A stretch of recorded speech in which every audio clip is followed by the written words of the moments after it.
I want to go to this John Bound report. It'll go into the break. I'll come back and finish it. Obama wants amnesty for murderers and rapists.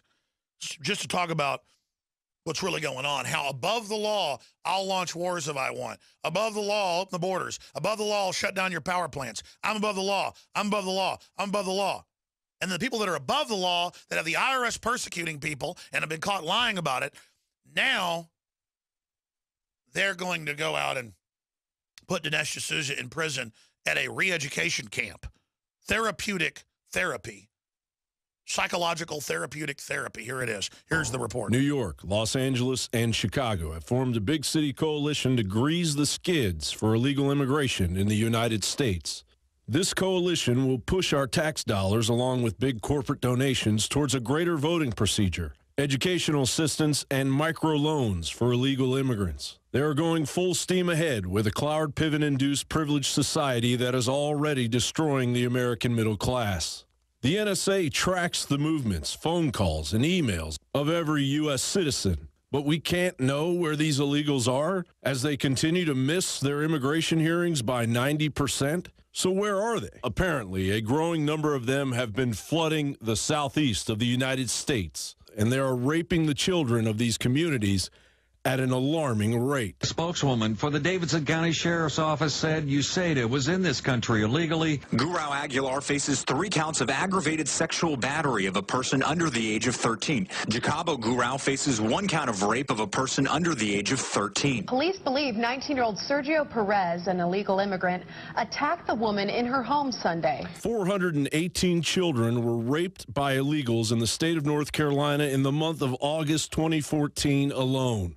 I spoke with James Johnson, the founder and president of North Carolinians for Immigration Reform Enforcement, about the history of his organization and methods needed to document this full-blown attack on America's youth. NC Fire started in 2007, and it came about as a result of me getting injured on the job. As I was going through physical therapy and rehab under workman's comp, I started seeing a lot of individuals who could not speak English that had interpreters with them in the rehab process, in the therapy sessions. And so I started inquiring about, what's going on. And then, the other things you'd see non-American citizen, obvious people at the grocery stores, paying for 2 or 3 shopping carts full of groceries with a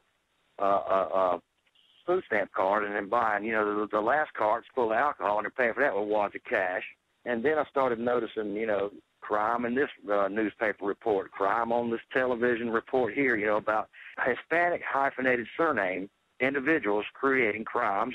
And North Carolina has not been a bastion of hyphenated surname. All these flags, red flags, started coming together, and it just led me to the point where, what's going on here? And I started looking into it. And the more you look into it, the more you find the effort is to hide it. The crimes by illegal aliens are not compiled by any government agency anywhere in the United States as far as the public being able to access it. So I just decided that, I'll start cataloging it in North Carolina. And we first started out just listing all the crimes that we could find. And here's how we do it. We just started scouring the web, any kind of news reports, police reports. In North Carolina, there are 100 counties. So the first thing I did was go to all of the county sheriff's departments' arrest records, and they're all online.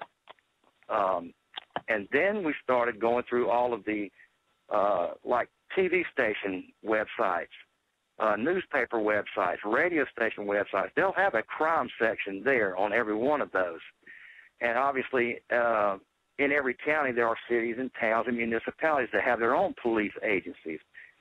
And so all of this stuff is online, and it takes... We're going to come back with the rest of this important report. And so all of this stuff is online, and it takes a Herculean effort to try to compile this stuff. The numbers you're seeing now are not nearly all of it because it's physically impossible for us as an organization with the limited people and resources that we have to actually, check all of those resources. And so we go through every day of every county of every name from A to Z and pick out the ones that we suspect of being illegal. And because of the charge, indecent liberties with a child is more prevalent to an illegal or someone from Central America or a Hispanic or Spanish background nation.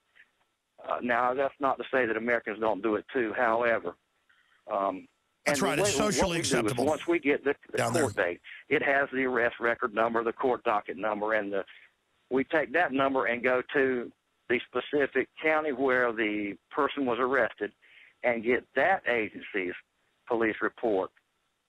And on there, it'll say needs an interpreter for court. Well, that's a dead giveaway that, first of all, the person doesn't speak English. Well, then obviously they 99.9% chance that they're illegal. They're illegally in the country. Now, down at the bottom of all of our reports, underneath all the court dockets, we have listed the articles, the news articles that we find with the links to them, and in many of those, they will actually say this person is an illegal immigrant or being held on ICE charges. Oh, it's killing us, literally and figuratively, in the pocketbook, and literally, people are dying from it. All right. DWI, hit and run. Guys, the full report, there's a few minutes left of this. We're going to post it to YouTube. It's from the Nightly News last night, and we're going to post it to Infowars.com the next 20 minutes. I'll get that done. It's Obama wants amnesty for murderers and rapists, special report. And the issue is they're above the law. We need to do a part 2 on this, showing the AP admitting they get bank accounts, other reports, how they get to fly without ID. And you ask why? As John Bound showed, microloans, everything free, Democratic families sponsoring them, getting $7,000 a month from the government. This is how the government's literally funding its political takeover. And that's why the Democrats laugh. They go, listen, we're getting your guns the next 10 years. We're going to get the people. We're going to let them vote, give them IDs. It's over. Well, then it's going to be civil war, which is what they want. And that's what they're setting Homeland Security up for. Mark my words, it's all planned. A little bit of overdrive. Stay with us.